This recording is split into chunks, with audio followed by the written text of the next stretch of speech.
ఈ వీడియోను మీకు సమర్పిస్తున్నవారు Godavari Krishna cooperative society limited.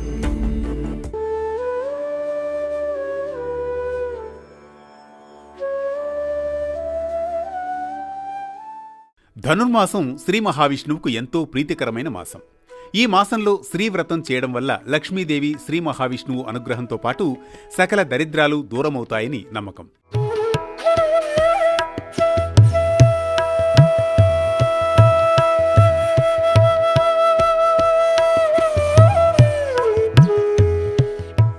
ఈ మహాలక్ష్మీదేవి మానవులను ఉద్ధరించడానికి మానవ కన్యగా అవతరించింది. ఆమె గోదాదేవి. గోదాదేవి చిన్ననాటి నుంచే కృష్ణ భక్తి పెంచుకుంది. ఆ భక్తి కాస్త ప్రేమగా మారుతుంది. ఎలాగైనా శ్రీకృష్ణుని భర్తగా పొందాలని సంకల్పించింది. ద్వాపరయుగంలో గోపికలు కాత్యాయని వ్రతం చేసి కృష్ణుణ్ణి పొందినట్లు తెలుసుకుంటుంది. తాను కూడా అలాగే శ్రీవ్రతం చేయాలని సంకల్పించి ధనుర్మాసంలో 30 రోజులు ఈ వ్రతాన్ని ఆచరిస్తుంది. రోజుకో పాసురం చొప్పున 30 రోజుల పాటు 30 పాసురాలు రచించి కృష్ణుడికి సభక్తికంగా సమర్పిస్తుంది. ఆ నిర్మలమైన భక్తికి ప్రేమకు కృష్ణుడు లొంగిపోయాడు. అందుకే వివాహానికి సిద్ధంగా ఉన్న కన్నెపిల్లలు ఈ శ్రీవ్రతాన్ని ఆచరిస్తే త్వరగా వివాహం జరుగుతుందని, మంచి భర్తను పొందుతారని భాగవతం చెబుతోంది.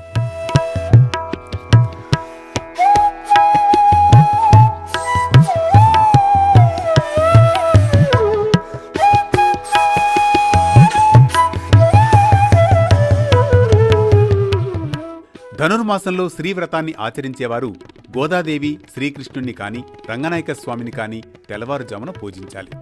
గోదాదేవి రచించిన 30 పాసురాలను ఒక్కో పాసురాన్ని ఒక్కో రోజు చొప్పున 30 రోజులు చదువుకోవాలి. గోదా రంగనాయకులకు పొంగలి ప్రసాదాన్ని నివేదించాలి. ఈ మాసమంతా ఒంటిపూట భోజనం, చన్నీటి స్నానం ఆచరించడం ఉత్తమం. మనసు, బుద్ధి, వాక్కులను పరిశుద్ధంగా ఉంచుకోవాలి. దీనినే త్రికరణ శుద్ధి అంటారు. చివరి రోజైన భోగినాడు గోదా రంగనాయక కళ్యాణాన్ని జరిపించాలి. ధనుర్మాస వ్రతమని, సిరినోము అని, కాత్యాయని వ్రతమని ఇలా అనేక పేర్లతో పిలుచుకునే ఈ శ్రీవ్రతాన్ని ఆచరిస్తే మనసుకు నచ్చిన వ్యక్తి భర్తగా దొరుకుతాడని పెద్దలు చెబుతారు.